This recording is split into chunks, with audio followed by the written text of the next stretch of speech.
শুধুমাত্র ওয়াজের ময়দানে রসুলের ভালোবাসা দেখাই, জুমার দিনে খতিব সাহেবের সামনে রসুলের ভালোবাসা দেখাই, একজন ওলামায়ে কেরামের সামনে রসুলের মহব্বত জাহের করি। প্রকৃতপক্ষে আশিক যদি আমরা হতে পারতাম, সাহাবায়ে কেরামের মতো কুরবানিওয়ালা জিন্দেগি রসুলের সামনে যদি পেশ করতে পারতাম, এই পৃথিবীর উত্তর থেকে দক্ষিণ, পূর্ব থেকে পশ্চিম যত বড় ব্যক্তিত্ব সম্পূর্ণ লোক হোক না কেন, অন্তত পক্ষে 100 কোটি মুসলমানের সামনে রসুলের শান নিয়ে কথা বলতে 10 বার চিন্তা করত। ঠিক কিনা ভাইয়েরা আমার? সম্মানিত উপস্থিতি, আমি আপনাদের খেদমতে কোরআনুল কারীমের সূরা নাহালের 90 নম্বর আয়াতের অংশ বিশেষ তেলাওয়াত করেছি। রাসূলুল্লাহ সাল্লাল্লাহু আলাইহি ওয়াসাল্লামের হাজার লক্ষ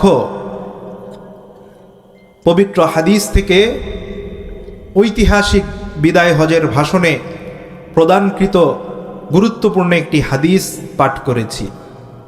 আল্লাহ রাব্বুল আলামিন যদি তৌফিক দান করেন, আয়াত এবং হাদিসের উপর ভিত্তি করে আপনাদের খেদমতে কিছু কথা বলবো ইনশাআল্লাহ তাআলা। আল্লাহ তাআলা আমাদেরকে এই পৃথিবীর মধ্যে আশরাফুল মাখলুকাত তথা সৃষ্টির সেরা জীব করে আল্লাহ তাআলা বানিয়েছেন। কোরআনে ওই স্বীকৃতি এসেছে। তো এরপরে আল্লাহ তাআলা আমাদের জীবনের জন্য, সফলতার জন্য, দুনিয়ায় এবং আখিরাতে সাকসেসের জন্য যে গাইডলাইন, যে মাধ্যম আল্লাহ তাআলা দান করেছেন সেটি হলো কোরআনুল কারীম। আল্লাহ তাআলা এই কোরআনেই এই শ্রেষ্ঠ মানুষকেই, সৃষ্টির সেরা জীবকেই লক্ষ্য করে আল্লাহ তাআলা বলছেন যে তোমরা ন্যায় পরায়ণতা, ইনসাফ প্রতিষ্ঠা করো, পালন করো, আদায় করো। এ হুকুম কে দিয়েছেন? কে দিয়েছেন? আওয়াজ দিয়ে বলেন। আল্লাহ তাআলা দিয়েছেন। ইন্নাল্লাহা ইয়া'মুরু বিল আদলি, আল্লাহ তাআলা আদলের জন্য, ন্যায় পরায়ণতার জন্য, ইনসাফের জন্য আল্লাহ তাআলা নির্দেশ প্রদান করেছেন। প্রিয় ভাইয়েরা, প্রশ্ন আসে, ইনসাফ কি? ইনসাফের বিভিন্ন রকম ব্যাখ্যা, আবিধানিক পারিভাষিক অর্থ অনেক কিছুই বলা যেতে পারে। আমি সেই দিকে যাচ্ছি না, শাব্দিক বহু বিশ্লেষণের প্রয়োজন নেই। আপনাদের উপযোগী করে বলছি, ইনসাফ এমন জিনিস, সেটা হলো একজনের পাওনা যে পাবে তাকে পরিপূর্ণভাবে পৌঁছে দেওয়া। অর্থাৎ পাওনাদারের পাওনাকে, হকদারের হককে, যিনি প্রাপ্য যেটার সেটাকে পরিপূর্ণভাবে তার নিকট পৌঁছে দেয়াকেই বলা হয় ইনসাফ।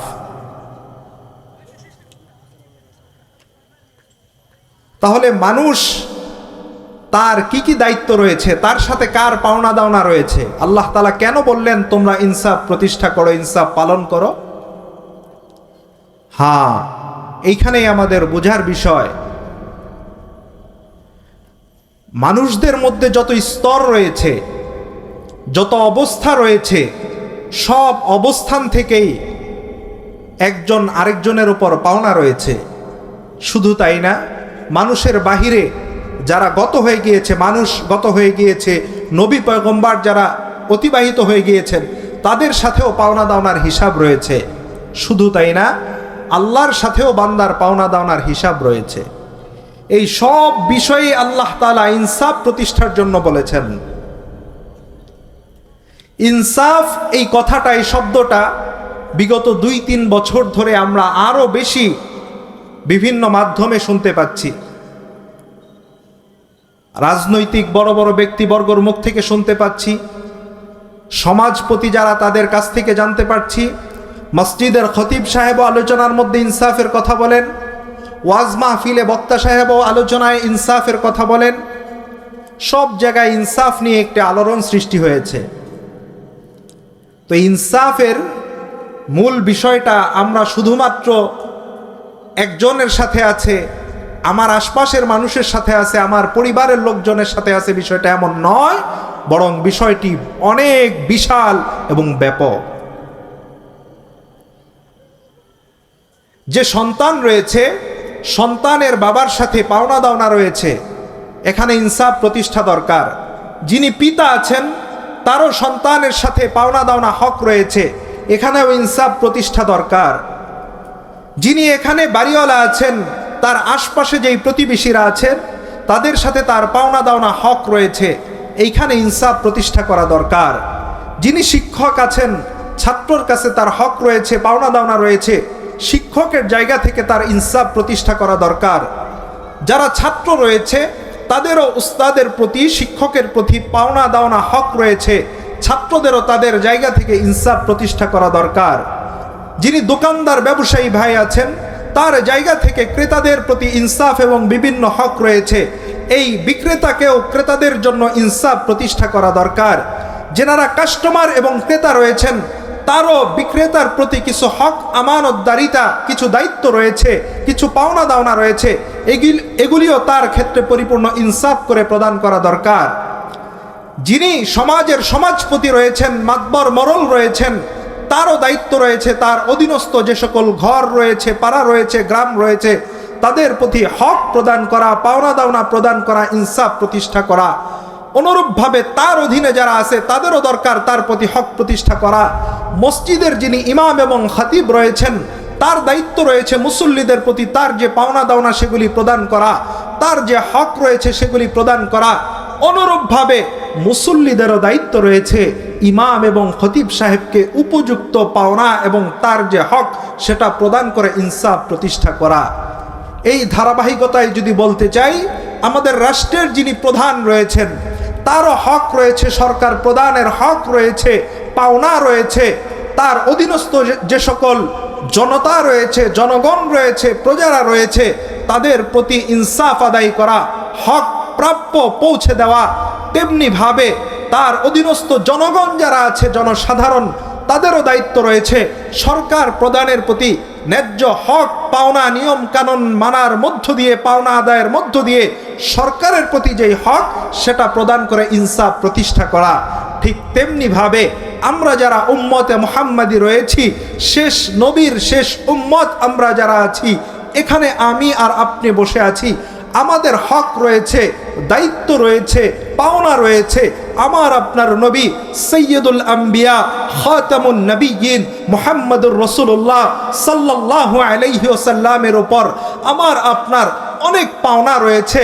নবী মুহাম্মদুর রাসূলুল্লাহ সাল্লাল্লাহু আলাইহি ওয়াসাল্লামের উপর আবার রাসূলুল্লাহ সাল্লাল্লাহু আলাইহি ওয়াসাল্লামও তার শানওয়ালা নবুয়তি অবস্থান থেকে উম্মতের প্রতি আল্লাহর রাসূলেরও কিছু দায়িত্ব এবং কর্তব্য রয়েছে। অবশ্যই অবশ্যই আল্লাহর রাসূল সেই দায়িত্ব কর্তব্য পালন করে উম্মতের প্রতি ইনসাফ প্রতিষ্ঠা করে গিয়েছেন। ঠিক তেমনি ভাবে আমাদের যিনি মালিক, আমাদের যিনি মনিব, আমাদের যিনি সৃষ্টিকর্তা, আমাদের যিনি পালন কর্তা, আমাদের যিনি রিজিক দাতা, আমাদের রব আল্লাহ সুবহানাহু ওয়া তাআলা, তিনারও হক রয়েছে আমাদের প্রতি। আর আমরা বান্দা হিসাবে, গোলাম হিসাবে আমাদের অসংখ্য অগণিত পাওনা হক রয়েছে মালিক হিসাবে আল্লাহর প্রতি। এগুলি আদায় করেও আমাদেরকে ইনসাফ প্রতিষ্ঠা করতে হবে। সম্মানিত ভাইয়েরা, যতগুলি বিষয় বললাম এর বাইরে আরো হাজারো বিষয় আছে। এই আয়াতে কারিমা কোরআনুল কারীমের এমন একটি আয়াত যে আয়াত নিয়ে আলোচনা শুরু করলে ইসলামের বিধিবিধানের অধিকাংশ আলোচনা আয়াতের মধ্যেই চলে আসে। তো আজকে সব বিষয়ে আলোচনা করা সময় স্বল্পতায় সম্ভব হবে না। আমি অন্তত 2-3টা বিষয়ে আপনাদেরকে একটু টাচ দেওয়ার জন্য চেষ্টা করব ইনশাআল্লাহ। 10,000 টাকা আমি দিয়ে গেলাম, একটু দোয়া টাকা ওয়াজের নিয়ে দিলাম। আপনার নাম? আলহাদ মোহাম্মদ গেদুমিয়া। মাশাআল্লাহ।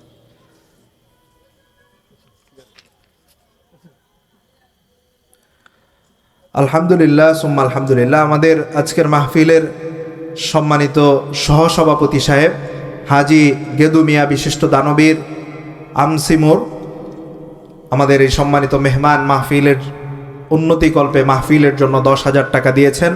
আল্লাহ তাআলা হাজি সাহেবের দানকে কবুল আর মঞ্জুর করে নেন। আমরা পড়ি আমিন। ধন্যবাদ।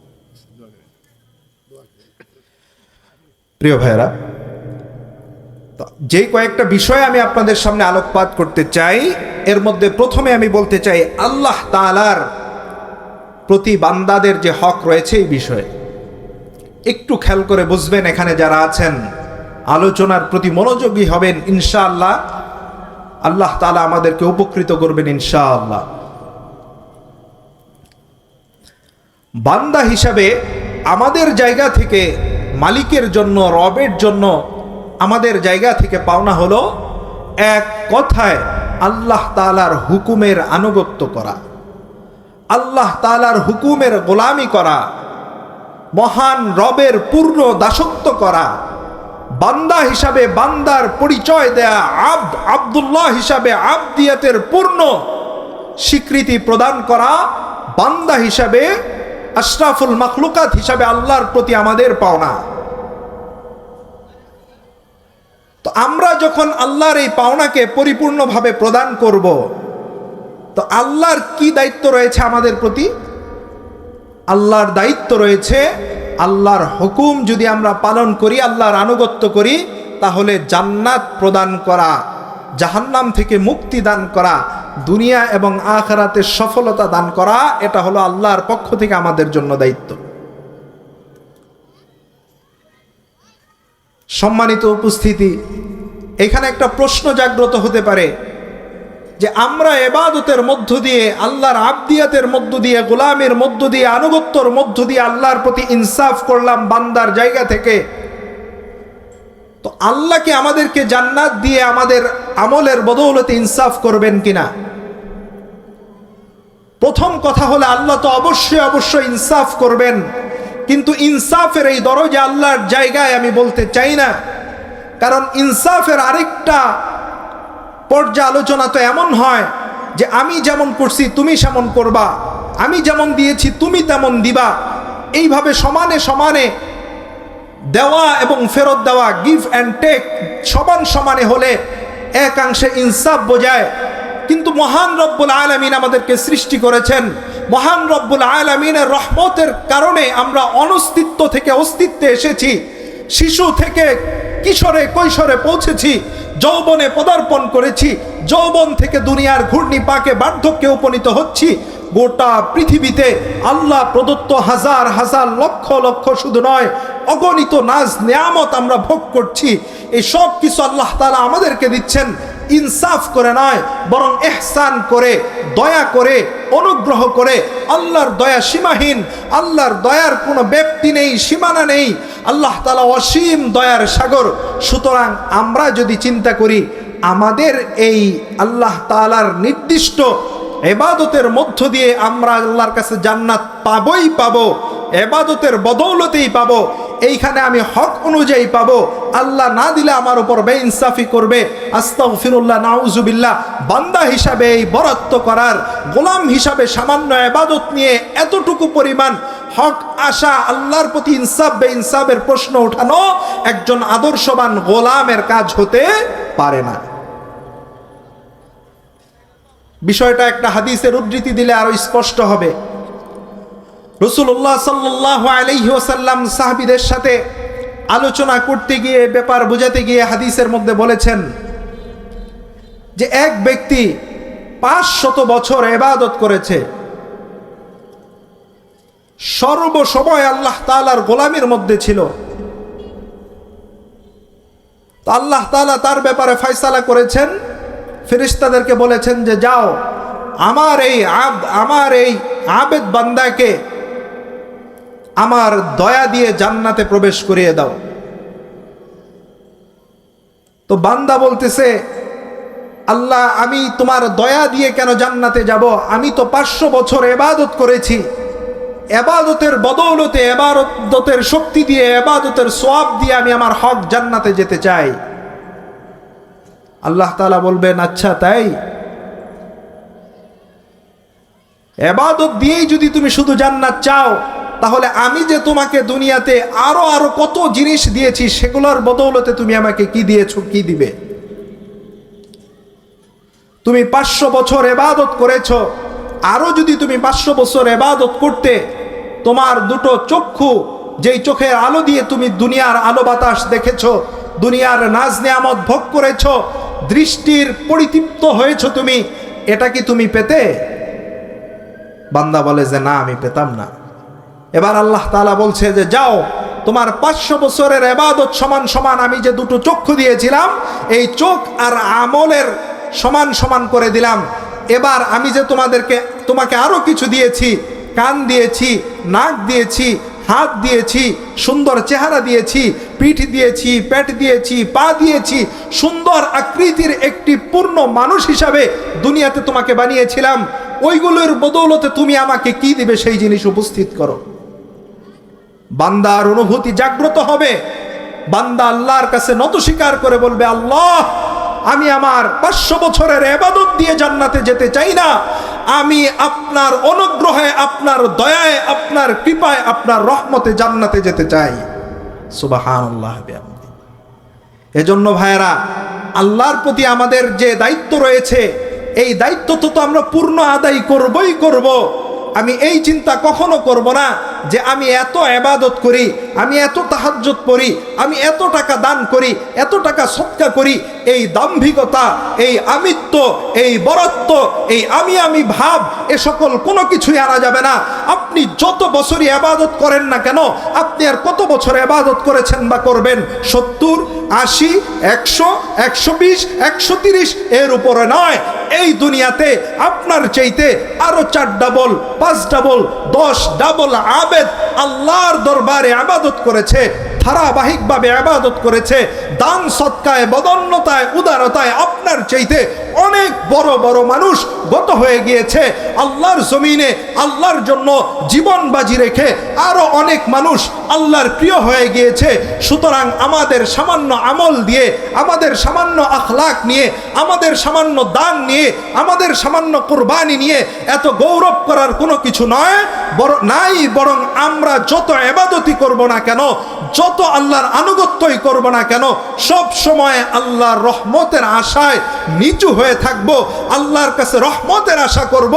এ সকল ইবাদত দিয়ে দাম্ভিকতার সাথে জান্নাতে যেতে চাইব না, বরং বলবো, আল্লাহ, আমার এই ইবাদত আপনি সন্তুষ্টির জন্য করলাম, কিন্তু আমার জীবনের মুক্তি, জাহান্নামের আগুন থেকে পরিত্রাণ, চিরশান্তির স্থান জান্নাতে আপনার দয়া দিয়ে যেতে চাই। রাজি আছি তো ইনশাআল্লাহ? এই নিয়ত করে ইবাদত করব, রাজি আছি তো ইনশাআল্লাহ? একটা গল্প মনে পড়ে গেল ছোট্ট, এটার সাথে প্রাসঙ্গিক। এক লোক এই আপনাদের বাইশাকান্দা গ্রামের মতো এক গ্রাম দিয়ে হাঁটতেছে আর চিন্তা করতেছে, আমার এত বয়স, আমি এত বৃদ্ধ, আমার মতো এরকম বয়স্ক মানুষ মনে হয় এই ধামরাই এলাকায় আর নাই। ধামরাইকে আমার মনে হয় এই ঢাকা জেলার মধ্যেই আর নাই। এই চিন্তা করতেছে আর হাঁটতেছে। হঠাৎ করে দেখে ওই ক্ষেতের আইলের মাঝখানে এক লোক, অনেক বৃদ্ধ দেখা যায়, তার চেয়েও বয়স্ক দেখা যায়। সে কান্না করতেছে, আওয়াজ করে কান্না করতেছে। বৃদ্ধ লোক যে ভাবতেছিল তার চেয়ে বয়স্ক কেউ নাই, সে অবাক হয়ে গেছে। এবার গিয়ে বলছে, আরে ভাই, আপনার কি দুঃখ? আপনি এত বয়স হয়ে গিয়েছেন, বয়সের ভারে কুজু হয়ে গিয়েছেন, এরপরেও আপনি কান্না করছেন, কি দুঃখ কষ্ট আপনার? ক্রন্দনরত ওই ব্যক্তি বলতেছে, ভাই বইলেন না, আপনি বলতেছেন আমি বড় হয়ে গেছি, এরপরেও আমার আব্বা আমাকে মারছে। কে মারছে?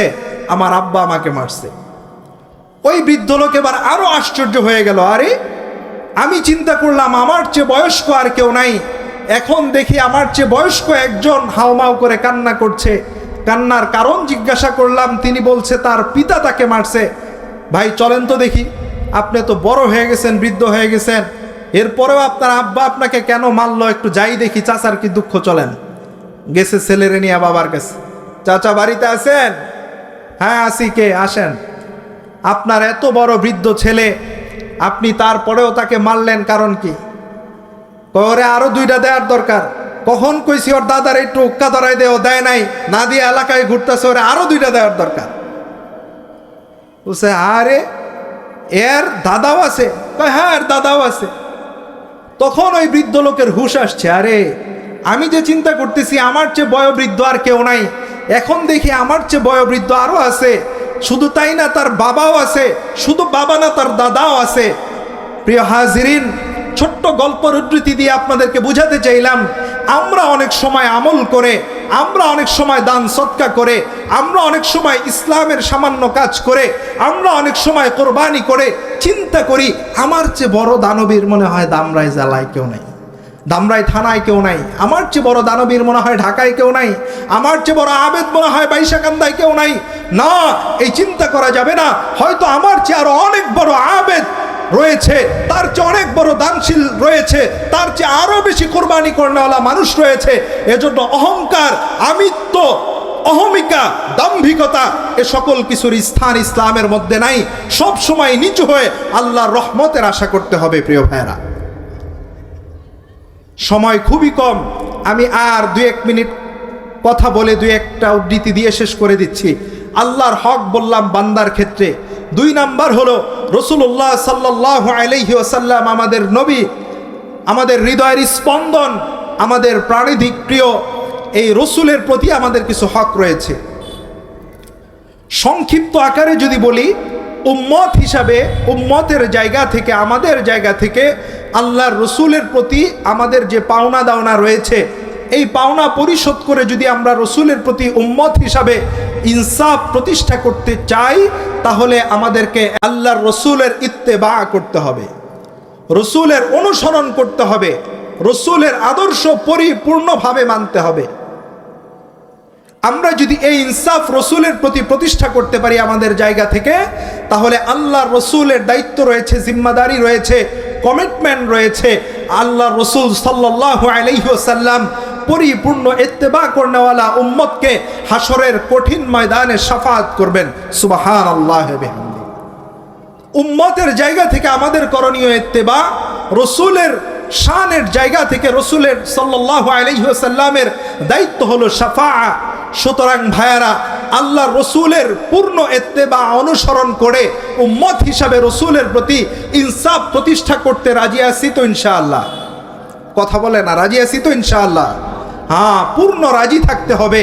কই, আপনারা তো মুখে বলেন রাজি আছি, আপনারা তো শুধুমাত্র আওয়াজ দিয়ে বলেন রাজি আছি, আপনারা তো মাহফিলে আসলে হাত উঁচু করে বলেন রাজি আছি, অথচ গোটা বিশ্বের মধ্যে মিলিয়নস অফ পিপল মুসলিম রয়েছে, যার সংখ্যা 150 থেকে 170 কোটির কোটায় পর্যন্ত পৌঁছে গিয়েছে। অথচ আজও এই পৃথিবীর বুকে রাসূলুল্লাহ সাল্লাল্লাহু আলাইহি ওয়াসাল্লামের শান নিয়ে, রাসূলুল্লাহ সাল্লাল্লাহু আলাইহি ওয়াসাল্লামের মর্যাদা নিয়ে, রাসূলুল্লাহ সাল্লাল্লাহু আলাইহি ওয়াসাল্লামের আদল এবং ইনসাফ নিয়ে, রাসূলুল্লাহ সাল্লাল্লাহু আলাইহি ওয়াসাল্লামের পবিত্র স্ত্রীদেরকে নিয়ে, রাসূলুল্লাহ সাল্লাল্লাহু আলাইহি ওয়াসাল্লামের খতমে নবুয়তের চেয়ার নিয়ে, রাসূলুল্লাহ সাল্লাল্লাহু আলাইহি ওয়াসাল্লামের মক্কার জিন্দেগি নিয়ে, রাসূলুল্লাহ সাল্লাল্লাহু আলাইহি ওয়াসাল্লামের মদিনার জিন্দেগি নিয়ে, রাসূলুল্লাহ সাল্লাল্লাহু আলাইহি ওয়াসাল্লামের জিহাদের ময়দানের যুদ্ধ নিয়ে, সার্বিক ক্ষেত্রে এখনো পর্যন্ত 150 কোটি মুসলমানের সামনে চোখে চোখ রেখে আঙ্গুল তুলে চক্ষুকে লাল করে আমাদের কলিজায় আঘাত করে রসুলের শানের বিরুদ্ধে কথা বলে যায়। আমরা শুধুমাত্র ওয়াজের ময়দানে রসুলের ভালোবাসা দেখাই, জুমার দিনে খতিব সাহেবের সামনে রসুলের ভালোবাসা দেখাই, একজন ওলামায়ে কেরামের সামনে রসুলের মহব্বত জাহের করি।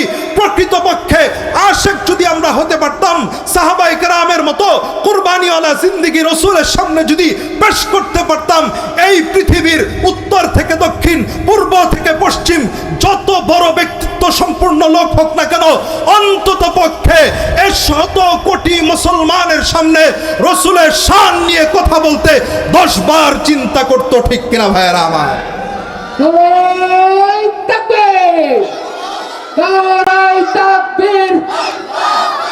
মুসলমান আওয়াজ হয় নাই, জোরে আওয়াজ দিতে হবে। নারায়ে তাকবীর, নারায়ে তাকবীর। আল কোরআনের আলো, আল হাদিসের আলো, বিশ্ব নবীর অপমান। নারায়ে তাকবীর।